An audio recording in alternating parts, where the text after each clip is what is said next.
নমস্কার বন্ধুরা, আশা করি সবাই ভালো আছেন এবং সুস্থ আছেন। সামনেই আসতে চলেছে মাঘী পূর্ণিমা। আর এই মাঘী পূর্ণিমা মাঘ মাসের অত্যন্ত পবিত্র একটি পূর্ণিমা। এই পূর্ণিমায় প্রত্যেকে গঙ্গা স্নান করতে পারেন। গঙ্গা স্নান করা এই দিন অত্যন্ত শুভ। তবে চলুন তার আগে জেনে নেওয়া যাক এই মাঘী পূর্ণিমা কবে পড়েছে। পঞ্জিকা অনুসারে সঠিক সময়সূচি কি রয়েছে, পূর্ণিমা তিথি কখন শুরু হচ্ছে কখন শেষ হচ্ছে, এছাড়াও এই দিনে গঙ্গা স্নান, দান এবং সত্যনারায়ণ পুজো এবং বাড়িতে আপনারা যে লক্ষ্মীনারায়ণের পুজো করবেন এই দিন, সেই পুজোর শুভ সময় কি রয়েছে তা আমরা আজকের ভিডিওতে জানবো। তার সাথেই আমরা জেনে নেব মাঘী পূর্ণিমার দিন কি করলে জীবনে অর্থের অভাব হবে না, সাথে সমস্ত কাজে সাফল্য আসবে। তো চলুন বন্ধুরা, আর দেরি না করে ভিডিওটি শুরু করা যাক। যদি আমার চ্যানেলে নতুন হয়ে থাকেন অবশ্যই চ্যানেলটি সাবস্ক্রাইব করে এবং ভিডিওতে একটি লাইক করে শেষ পর্যন্ত সাথে থাকবেন। আশা করি ভিডিওটি আপনাদের জন্য খুবই হেল্পফুল হবে। ভিডিওটির মূল পর্বে যাওয়ার আগে এই মাঘী পূর্ণিমায় লক্ষ্মী এবং নারায়ণের অশেষ কৃপা পেতে কমেন্ট বক্সে লিখুন ওম শ্রী বিষ্ণু, জয় মা লক্ষ্মী। বিশ্বাস করা হয় যে এই দিনে দেবতারা মানব রূপে পৃথিবীতে আসেন এবং দান ও জপের সাথে স্নান করেন। এই কারণে মাঘী পূর্ণিমার দিনে গঙ্গা স্নান করলে সমস্ত ইচ্ছা পূরণ হয় এবং মোক্ষ লাভ করা যায় বলে মানা হয়। এই মাঘ মাসের পূর্ণিমা তিথিতে প্রতি 12 বছর অন্তর কুম্ভ মেলার আয়োজন করা হয়। এটি উত্তর ভারতের একটি অত্যন্ত শুভ দিন হিসেবে বিবেচিত হয়। শীতকাল হওয়া সত্ত্বেও এই পবিত্র তিথিতে হাজার হাজার ভক্ত হরিদ্বার এবং প্রয়াগরাজের মতো স্থানে গঙ্গায় পুণ্য স্নান করে থাকেন। আর আমরাও যারা অন্যান্য জায়গাতেও রয়েছি তারাও কিন্তু এই দিনে পবিত্র গঙ্গা জলে অবশ্যই স্নান করবেন, অথবা স্নানের জলে কিছুটা গঙ্গা জল মিশিয়ে স্নান করার চেষ্টা করবেন এই দিন। এতে সমস্ত পাপ খণ্ডন হয়। তো চলুন এবার জেনে নেব এই পূর্ণিমা তিথি কখন থেকে শুরু হচ্ছে। মাঘী পূর্ণিমা তিথি শুরু হচ্ছে 1 ফেব্রুয়ারি 18 মাঘ রবিবার ভোর 5:44 থেকে এবং এই পূর্ণিমা তিথি সমাপ্ত হবে 2 ফেব্রুয়ারি 19 মাঘ সোমবার রাত্রি 4:09। অর্থাৎ এই পরিস্থিতিতে উদয় তিথি অনুযায়ী যেহেতু ভোর 5:44 থেকেই পড়ে যাচ্ছে, তাই জন্য 1 ফেব্রুয়ারি 18 মাঘ রবিবার দিনে সারা দিন পূর্ণিমা তিথি রয়েছে। এই দিনে আপনারা পুজো পাঠ, দান, গঙ্গা স্নান সমস্ত কিছু করতে পারেন। এবার চলুন জেনে নেব যে এই পূর্ণিমা তিথির মধ্যে আপনারা কোন সময় গঙ্গা স্নান করবেন। ভোর 5:45 থেকে শুরু করে বেলা 11:30 পর্যন্ত এই সময় গঙ্গা স্নানের অত্যন্ত শুভ সময় রয়েছে।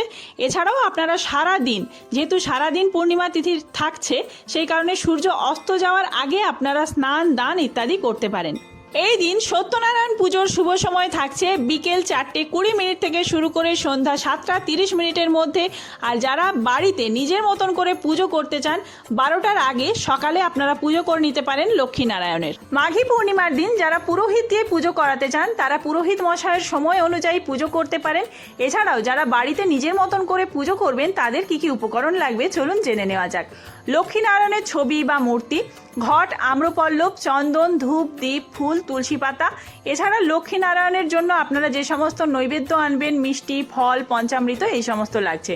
খুব বেশি কিছু উপকরণ লাগবে না। মাঘী পূর্ণিমা তিথিতে সকালে স্নান সেরে পুজো করা বাঞ্ছনীয়। আপনারা বেলা 12টার মধ্যে অবশ্যই বাড়ির পুজো সম্পন্ন করে নেবেন। বাড়ির পুজো স্থানে একটি চৌকিতে হলুদ বা লাল কাপড় বিছিয়ে লক্ষ্মী বা নারায়ণের মূর্তি স্থাপন করুন। অবশ্যই তার আগে ওই চৌকিতে কিছুটা আলপনা দিয়ে নেবেন। আর ওই চৌকির সামনে যে জায়গাটি রয়েছে যেখানে আপনারা ঘট বসাবেন সেখানেও আলপনা দিতে হবে। প্রথমে গণেশ ঠাকুরকে পুজো করতে হবে। গণেশ বাবার উদ্দেশ্যে একটি দূর্বা ঘাস আর একটি ফুল নিয়ে আপনারা ওং গাং গণেশায় নমঃ বলে অর্পণ করবেন। তারপর লক্ষ্মী এবং সবশেষে নারায়ণের পুজো করুন, অথবা আপনারা আগে নারায়ণের পুজো এবং লক্ষ্মীর পুজো তারপরে করতে পারেন। নারায়ণের উদ্দেশ্যে তুলসী পাতা এবং লক্ষ্মীর উদ্দেশ্যে লাল ফুল আর বেল পাতা নিবেদন করবেন। মা লক্ষ্মীকে বেল পাতা আর ফুল অর্পণ করার সময় মন্ত্রোচ্চারণ করবেন ওং শ্রীং লক্ষ্মী দেব্যই নমঃ।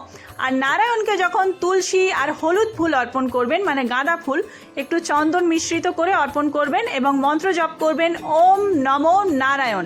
এই মন্ত্র জপ করতে পারেন। এছাড়াও এই দিনে আপনারা সত্যনারায়ণের ব্রত কথা পাঠ করতে পারেন।